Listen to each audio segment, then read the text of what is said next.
The envelope felt heavier than paper had any right to be. I recognized my mother's elegant handwriting immediately, those perfect cursive loops I'd once tried so hard to emulate. 3 years of silence shattered by cream-colored stationery, bearing our family crest and heirloom from my father's Lebanese heritage that he displayed with more pride than he'd ever shown for his daughters. I almost threw it away unopened. Almost. "Come home," the letter read, the ink slightly smudged as if written in haste. "Your sister needs you. Please, Elise. Please." My mother never said please. My name is Elise Khalil. I'm 26, with my father's olive skin and my mother's freckles, living proof of their cross-cultural marriage, the same kind of marriage they tried to force on me 3 years ago. The kind I ran from in the dead of night with nothing but a backpack and the desperate conviction that I deserved better. Now they wanted me back. Now they needed me. The irony wasn't lost on me as I crumpled the letter, aiming for the trash can across my apartment kitchen and missing just like my family to still be messing up my carefully constructed peace. Bad news? I looked up to see my roommate, Zoe, leaning against the doorframe, concern etched across her face. With her fair skin and flame-red hair, she looked nothing like me, nothing like the family I'd left behind. Maybe that's why I trusted her so completely. "Family," I said, the word catching in my throat. To Zoe, who had held me through countless nights of tears when I first escaped, that single word explained everything. They want me to come home. Apparently, my sister needs me. Zoe raised a skeptical eyebrow. "The same people who disowned you when you refused to marry that finance bro they picked out?" I nodded, bending to retrieve the crumpled letter. "The very same. And you're considering it because?" "Because it's Layla." My voice softened at my sister's name. She's only 20. If they're trying to force her into a marriage like they did with me. I didn't need to finish. Zoe had been there the night I showed up at her university apartment, rain-soaked and terrified, having fled my own engagement party. She knew better than anyone what I'd escape. "When are we leaving?" she asked, already pulling out her phone. "We? You think I'm letting you walk back into that house alone?" She was already typing. "I'll request time off. We can take my car." That's how, 12 hours later, I found myself standing outside my childhood home in the affluent suburbs of Boston, Zoe's rental car idling at the curb behind us like a getaway vehicle. Which, depending on how this went, it might become. The sprawling colonial house looked exactly as I remembered: pristine white siding, black shutters, perfectly manicured lawn. A house that belonged in a magazine spread about the American dream. Not one that trapped daughters in outdated traditions. The door swung open before I could knock. My mother stood there, looking older than I remembered, streaks of gray now prominent in her dark hair, new lines etched around her eyes. For a moment, her expression softened with something like relief before hardening into the mask of composure I knew so well. "You came. Not, 'I missed you,' or 'I'm sorry.' Just acknowledgement of my presence. You said Layla needed me." She stepped aside, allowing us entry into the marble-floored foyer that felt both achingly familiar and completely foreign. The scent of cardamom and rosewater hung in the air she'd been baking baklava, my favorite. A peace offering, perhaps, though neither of us acknowledged it. "Your father is in his study. He wants to speak with you." I didn't come to speak with him. I came for Layla. "Elise." The warning in her tone was one I recognized from childhood, the voice that said boundaries were for other families, not ours. Don't make this more difficult than it needs to be. I felt Zoe shift beside me, a subtle reminder that I wasn't alone this time. I squared my shoulders. "Where is my sister?" My mother's mouth thinned to a line, but she gestured toward the stairs. "In her room. She refuses to come out except for meals. She's being utterly ridiculous, just like you were. This match is excellent for her future." I was already moving past her when those words stopped me cold. I turned slowly. "So that's it? You're doing to her exactly what you tried to do to me?" "What we did for you," my mother corrected, her voice sharp. "You threw away a perfect match with Omar Bashara, embarrassed the family in front of half of Boston's Lebanese community. And for what? To work as a graphic designer and live in that tiny apartment?" "To live my own life," I said quietly, the old anger simmering beneath my calm exterior. And I didn't come here to rehash this. I came for Layla. My mother's eyes flashed. Your sister doesn't have the luxury of your selfishness. There are circumstances you don't understand. Then explain them to me.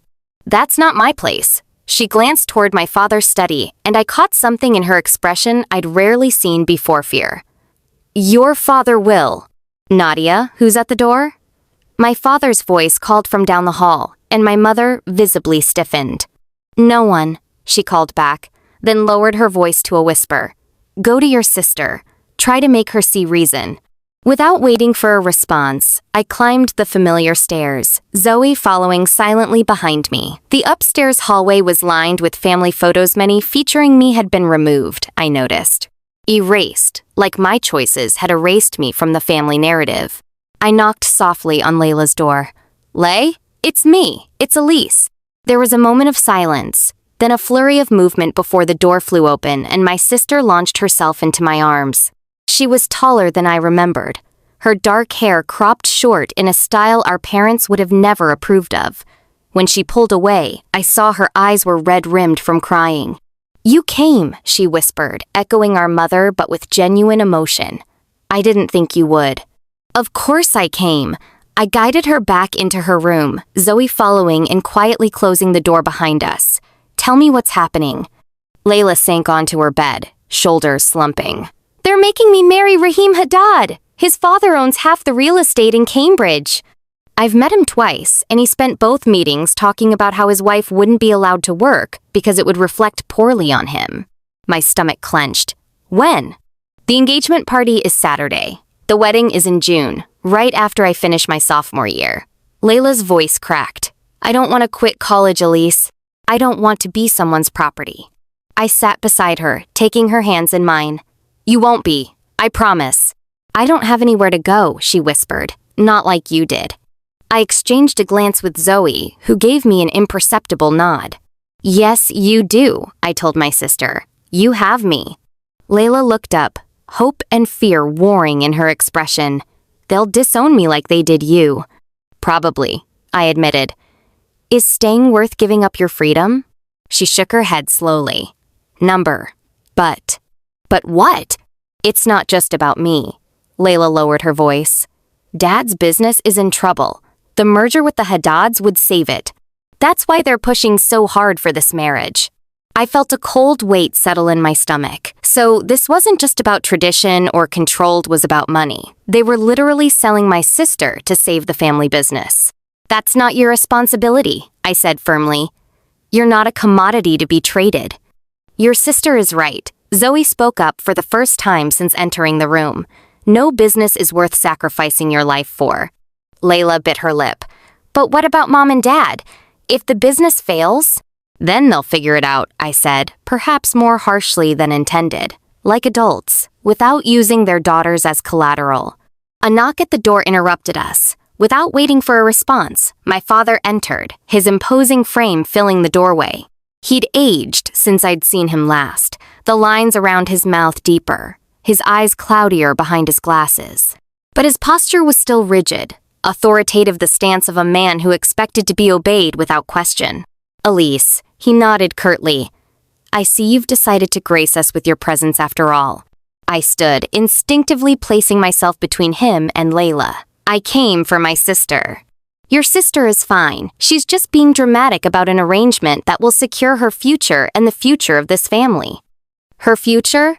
Or yours? I challenged, feeling a surge of confidence I never would have possessed 3 years ago.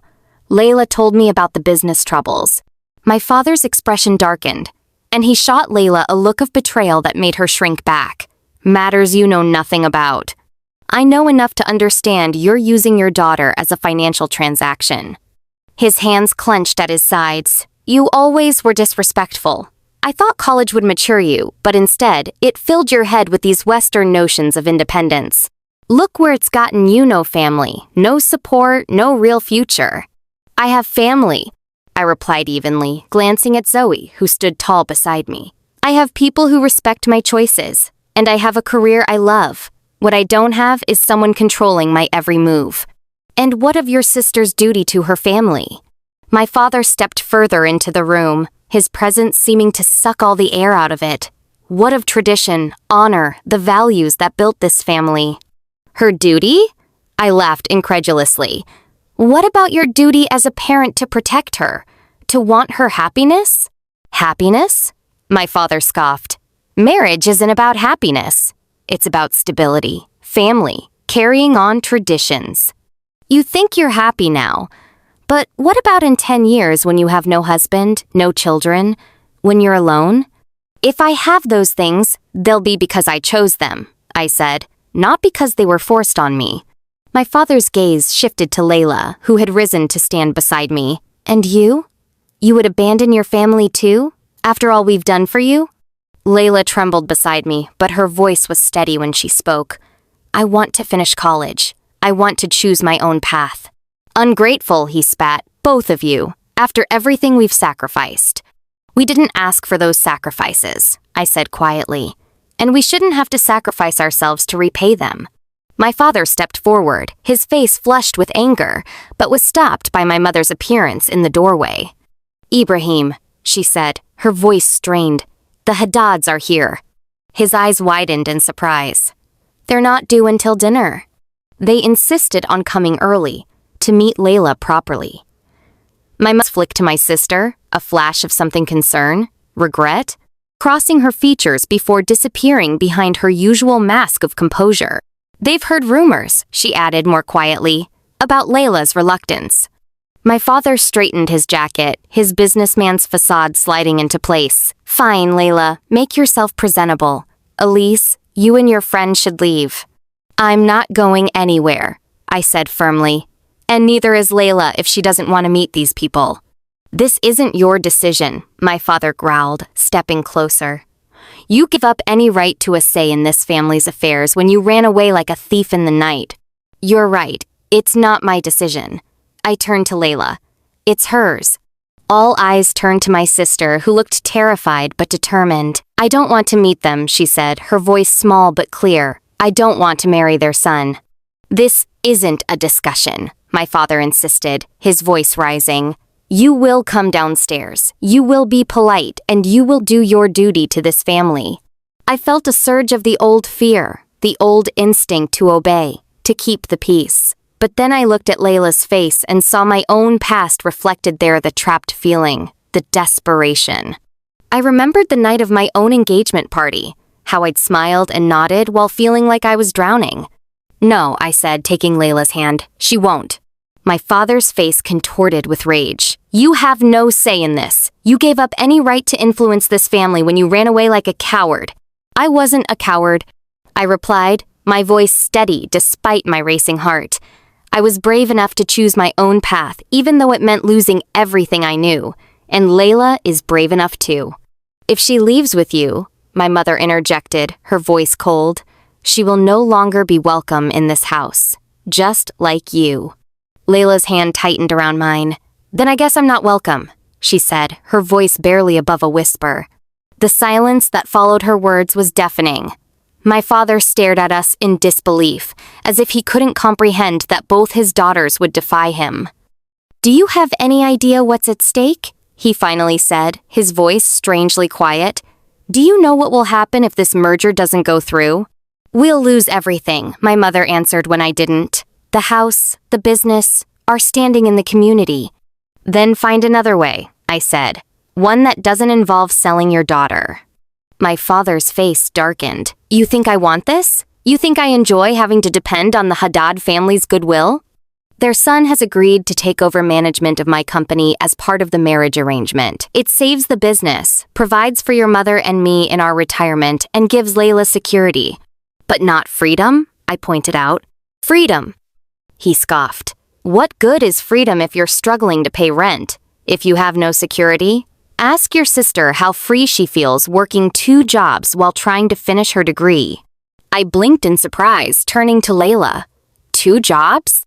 She nodded, not meeting my eyes. My scholarship only covers tuition. I work at the library and wait tables on weekends to cover living expenses. And you never told me? I could have helped. With what? She asked. You're barely making ends meet yourself. She wasn't wrong. My graphic design career was fulfilling but not exactly lucrative yet. Still, I would have found a way. "This is what I'm trying to explain to you," my father said, his voice softening slightly. "In this world, money matters. Security matters. The Haddads can provide that for Layla in a way neither of you can on your own." For a moment, I wavered. Was I being selfish, encouraging Layla to follow my path when it had been so difficult? When it had meant struggling financially, working endless hours, lying awake at night wondering if I'd made a terrible mistake? But then I remembered the freedom of making my own choices, the pride of earning my own way. I remembered the suffocating feeling of being told my life was already planned out for me. "There are other ways to achieve security," I said finally. "Ways that don't require Layla to give up her dreams." "Easy for you to say," my father retorted. "You're not the one who'll have to explain to the Haddads why their business partner's daughter has humiliated their son by rejecting him." A voice from the doorway made us all turn. Perhaps the Haddads would like to hear that explanation directly. A middle-aged man stood there, his expensive suit perfectly tailored, his salt and pepper beard neatly trimmed. Behind him, a woman in a hijab regarded us with curious eyes. My father paled visibly. "Faisal, Amina, I didn't realize you were." "Clearly," the man Faisal Haddad said dryly. "We were shown upstairs by your housekeeper when no one answered our calls from the foyer." My mother looked mortified. "Please, let me show you to the sitting room. This is just a small family disagreement." Faisal Haddad's gaze swept over all of us, lingering on me and then on Layla, who was still clutching my hand. "It seems rather more than small, from what we overheard." His tone was measured, his accent more pronounced than my father's father's. "Perhaps we should discuss this together as the families who wish to be joined." Amina Haddad stepped forward, her eyes kind as she addressed Layla directly. "My dear, it seems you have reservations about this arrangement." Layla looked terrified, but she nodded.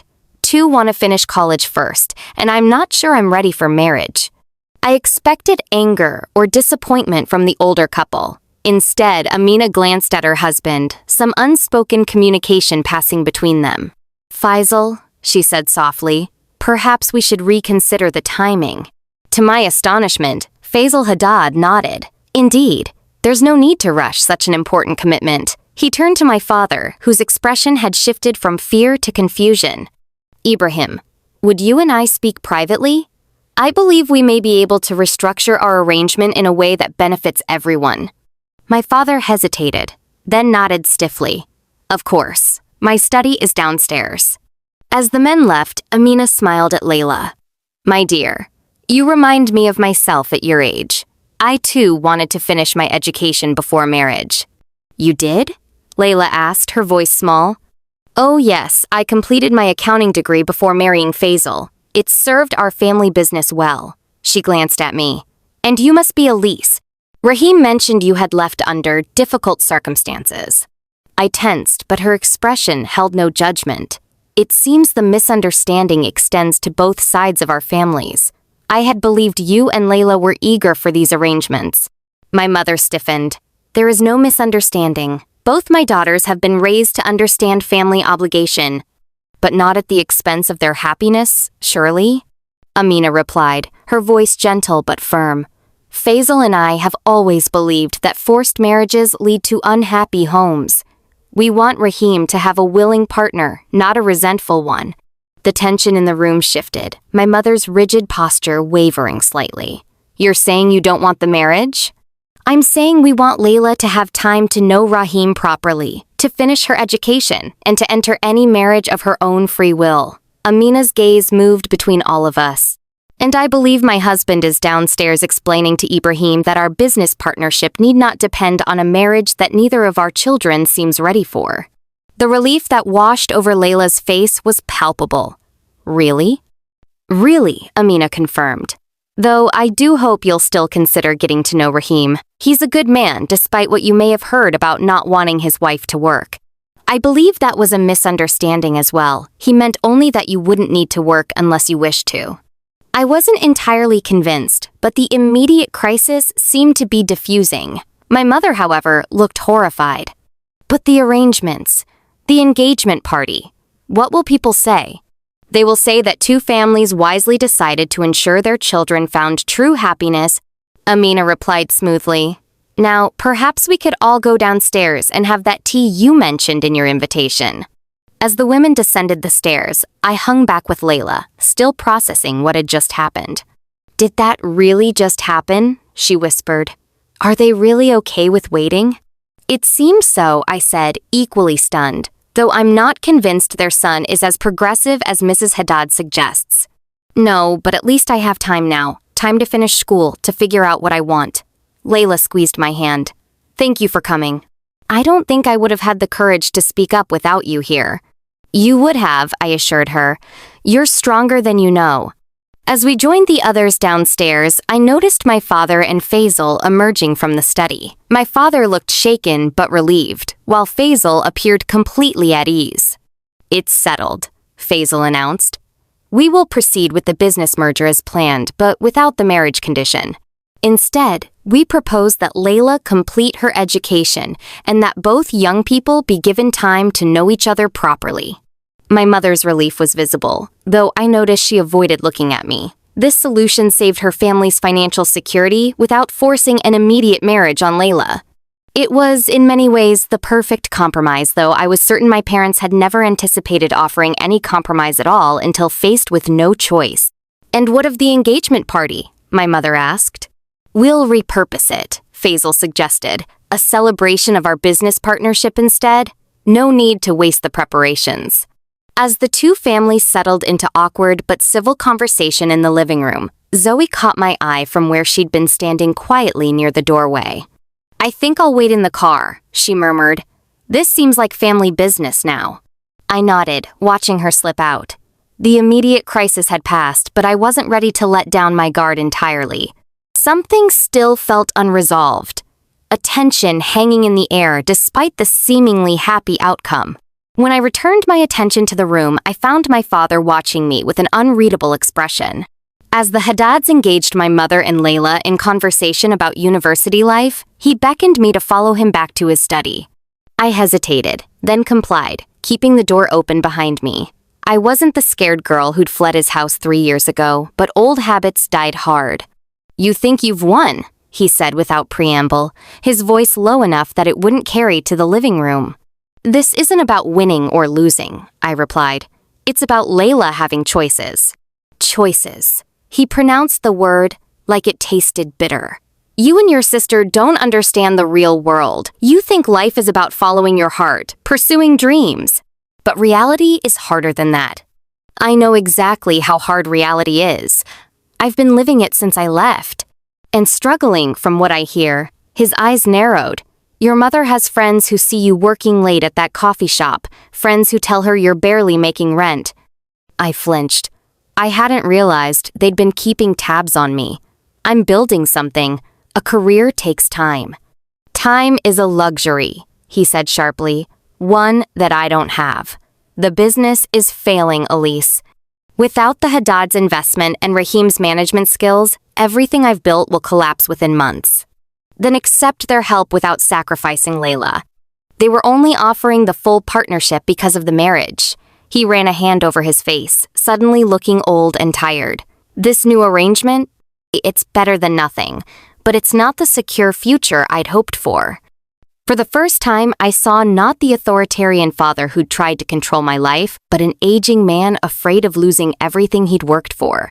It didn't excuse his actions, but it helped me understand them. There are other ways, I said more gently.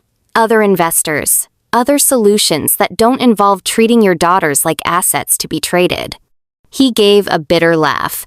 You sound like your mother used to, before reality hardened her. Before immigrating to this country and struggling to build something from nothing, changed us both.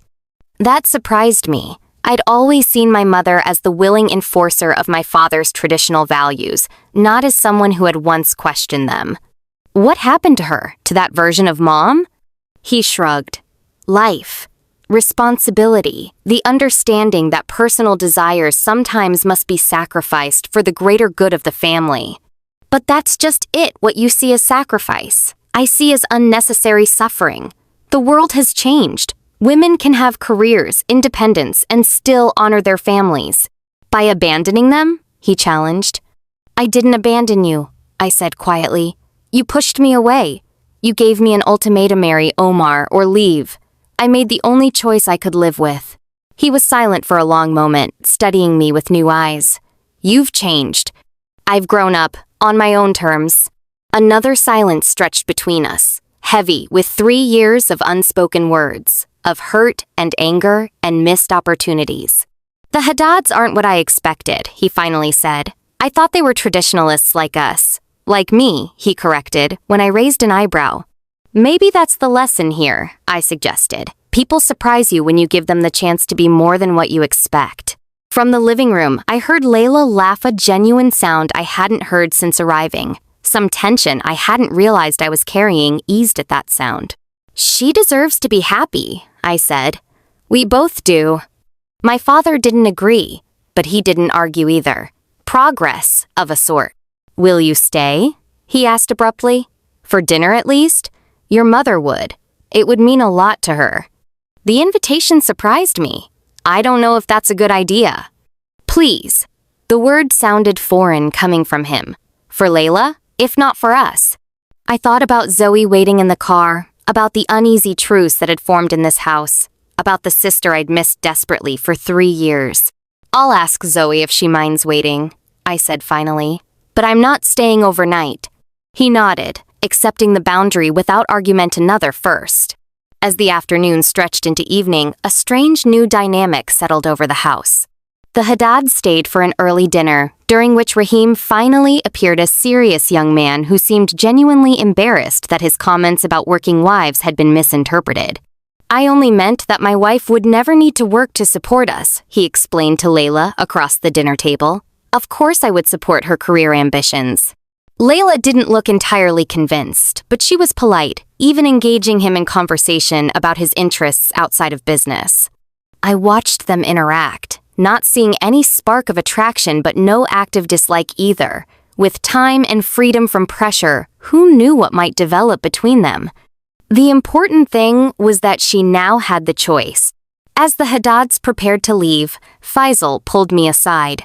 Your sister is fortunate to have your support, he said quietly. I lost my own sister to an arranged marriage she didn't want.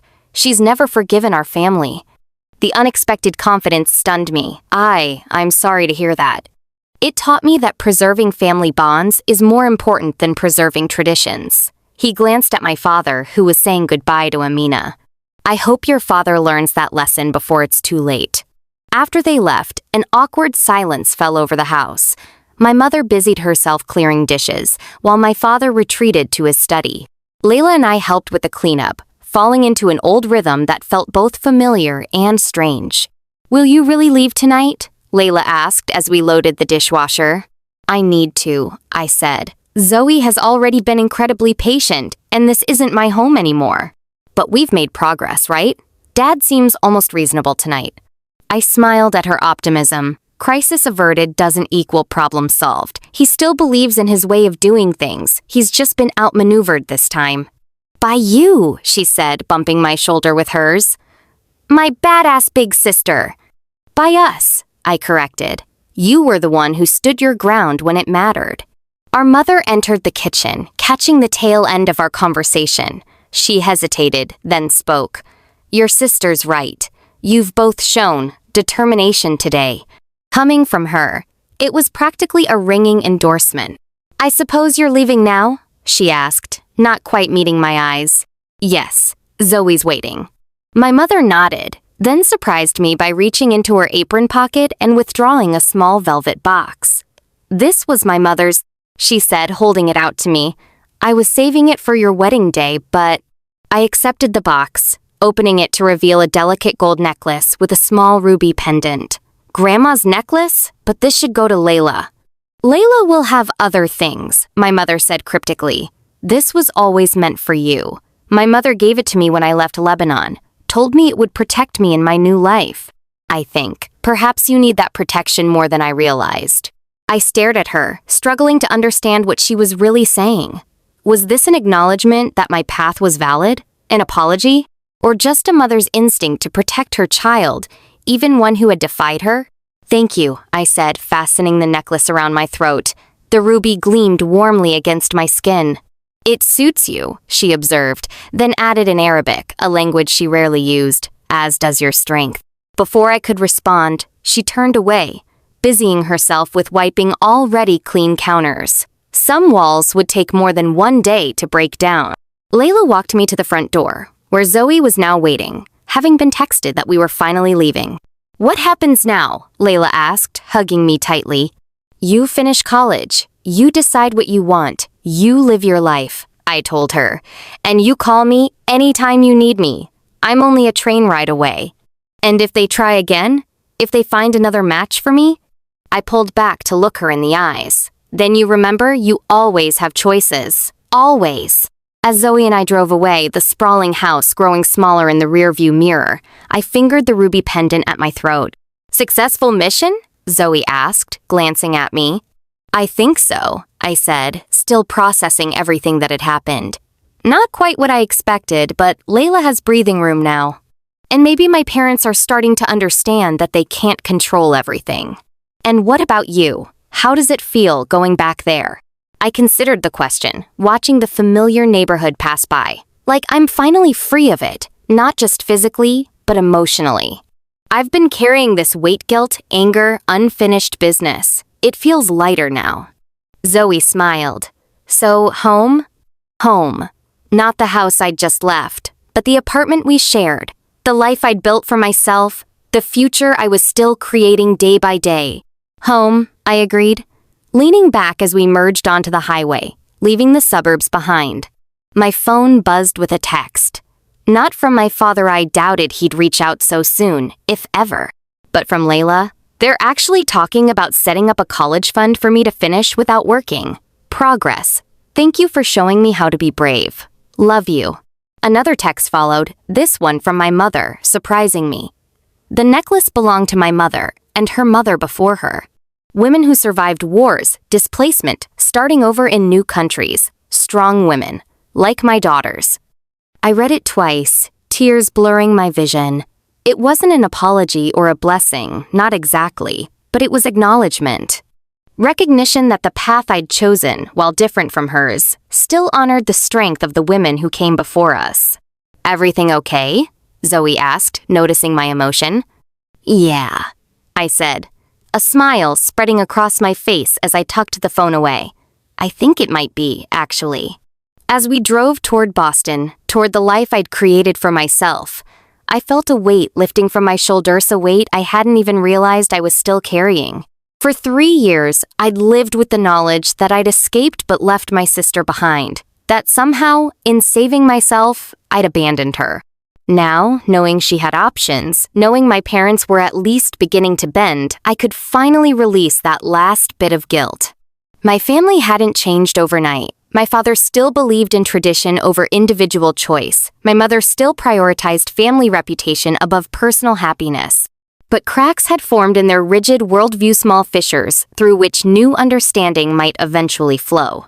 And in the meantime, Layla knew she had choices. She knew she had me. Whatever path she ultimately chose, whether to eventually marry Rahim or someone else entirely, whether to reconcile with our parents or forge her own way as I had the choice would be hers. That was the victory of today. Not forcing my parents to accept my way of thinking, not even fully protecting Layla from their expectations, but showing all of them that there were always alternatives to being forced into a life you didn't choose. They had forced me into an arranged marriage once, and I had escaped. Now, faced with their own unwanted arrangement, they had found another way forward. It wasn't perfect, and the road ahead would have its own challenges, but it was a beginning. As the city lights began to appear on the horizon, I thought about the irony of it all.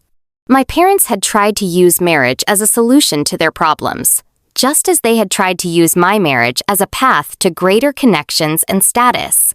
But in the end, it was honesty and compromise that had saved them, the very things I had begged for 3 years ago. "You're smiling," Zoe observed as she navigated through the evening traffic. "Just thinking about how things come full circle," I said. 3 years ago, I was running away from my family. Today, I went back on my own terms. And? She prompted. And I didn't lose myself in the process. That's what I was most afraid of, that if I ever went back, I'd somehow get pulled into their gravity again. Forget all the progress I've made. Zoe reached over to squeeze my hand. Not a chance. You're not the same person who left that house in the middle of the night.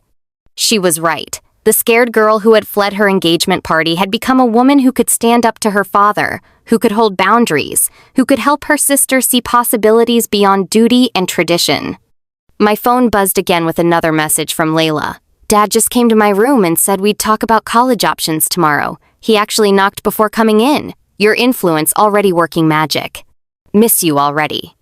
I smiled, typing back. Small steps. Trust yourself. I'm here whenever you need me. As we pulled up to our apartment building, I felt a sense of peace wash over me.